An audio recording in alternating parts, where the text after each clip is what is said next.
मोदी ने श्रीलंका में कर दिया बड़ा गेम। श्रीलंका में अब बजेगी चीन की बैंड। चाचा जिनपिंग का निकलेगा जनाजा। चीन की खड़ी हो जाएगी पूरी खाट। पीएम मोदी ने श्रीलंका से कर ली है ऐसी सांठगांठ। चीन की चाल से अब श्रीलंका नहीं होगा बेहाल।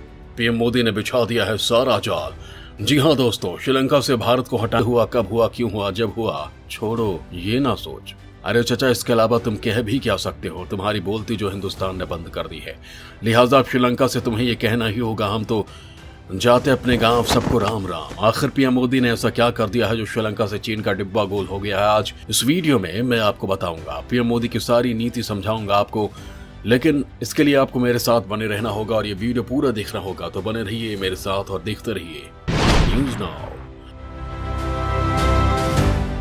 ऐसे कई उदाहरण हैं जहां आर्थिक रूप से कमजोर देश, चाहे वो विकसित हो या विकासशील, जब वहां चीन ने BRI की शुरुआत की तो वो ऋण के ऐसे अथाह सागर में डूब गए जिससे उनका निकलना लगभग नामुमकिन हो गया।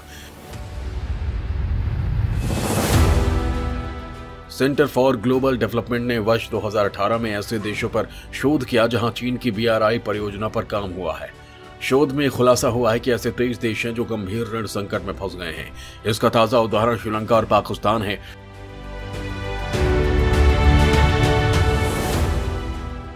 चीन के जाल में फंसने के बाद श्रीलंका का आज जो हाल है वो दुनिया में किसी से छिपा नहीं है।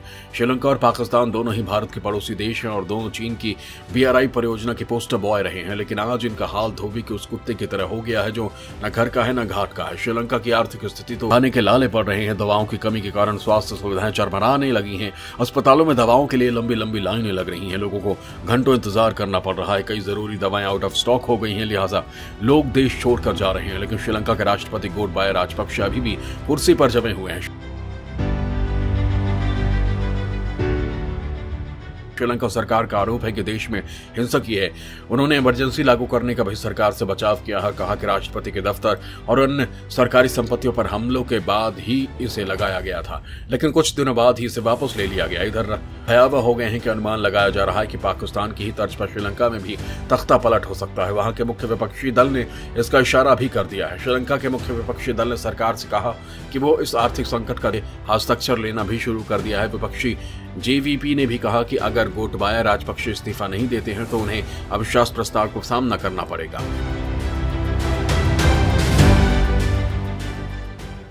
श्रीलंका में पक्ष और विपक्ष के बीच इस टकराव को देखते हुए वरिष्ठ वामपंथी नेता वसुदेव नन्यक्कारा ने कहा कि देश में पैदा हुई राजनीतिक उथल पुथल को मध्यावधि चुनाव कराकर खत्म किया जाना चाहिए।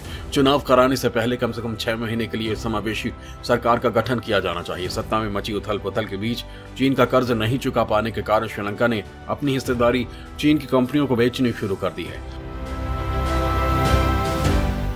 ये भागीदारी श्रीलंका सरकार और CHEC पोर्ट सिटी कोलंबो के बीच थी और इसका प्रचार रोजगार की अपार संभावनाओं प्रदान करने वाले और देश के लिए राजस्व के बड़े स्रोत के रूप में किया गया। लेकिन इस समझौते को लेकर जो बात सार्वजनिक नहीं की गई वो थी इस परियोजना के लिए 269 हेक्टेयर भूमि पर कब्जा और CPCC की परियोजना में 43% हिस्सेदारी। इसके लिए 99 साल के लिए समझौता किया गया। दोस्तों, श्रीलंका अभी एक कर्ज चुका भी नहीं पा रहा है कि उसने इस मुश्किल हालात में दूसरा कर्ज लेने की तैयारी शुरू कर दी है। उसने अंतर्राष्ट्रीय मुद्रा कोष और एशियन डेवलपमेंट बैंक के साथ वर्ल्ड बैंक से भी कर्ज देने की गुहार लगाई है। इन सब मामलों में समन्वय के लिए वित्तीय विशेषज्ञों की 3 मेंबर वाली सलाहकार समिति बनाई गई। कमेटी से कर्ज संकट को दूर करने के उपाय सुझाने को भी कहा गया। साथ ही योजनाएं थोपता है और फिर उन्हें ऋण के जाल में उलझाकर पंगु बना देता है। वो उन देशों को उनकी जरूरतों के अनुसार परियोजनाओं के लिए राजी नहीं करता, बल्कि वो ऐसी विशालकाय परियोजनाओं को लाता है जिन पर भारी निवेश किया जाता है और वो चीन के लिए ही हितकारी होती है।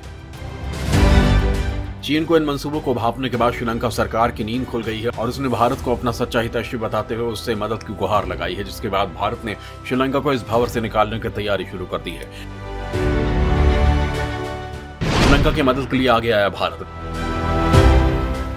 ड्रैगन के जबड़े से श्रीलंका को निकालने का प्लान तैयार।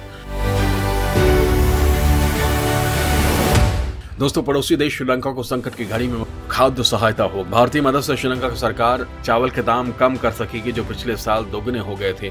इसके साथ ही भारत ने श्रीलंका को उबारने के लिए कई नई परियोजनाओं को लागू करने का ऐलान कर दिया है। चीन की चाल को समझते हुए श्रीलंका सरकार ने भी उसे कई परियोजनाओं से हटाने का काम शुरू किया है, जिससे चीन को आभास हो गया है कि अब श्रीलंका से उसका बोरिया बिस्तर गोल होने वाला है, क्योंकि पीएम मोदी ने अपनी सियासी बिसात वहां बिछानी शुरू कर दी है।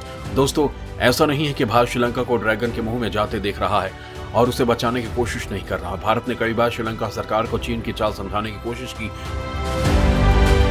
लेकिन उसकी आंखों पर उस समय लालच का पर्दा पड़ा हुआ था, लिहाजा उसे कुछ होता तो उसे आज ये दिन देखना नहीं पड़ता। लेकिन अभी भी फिक्र की कोई बात नहीं है, क्योंकि पीएम मोदी ने अब श्रीलंका को बचाने की कमान अपने हाथ में ले ली है। लिहाजा वो दिन दूर नहीं जब श्रीलंका से चीन की शव यात्रा निकलेगी और पीएम मोदी के जयकारे लगेंगे।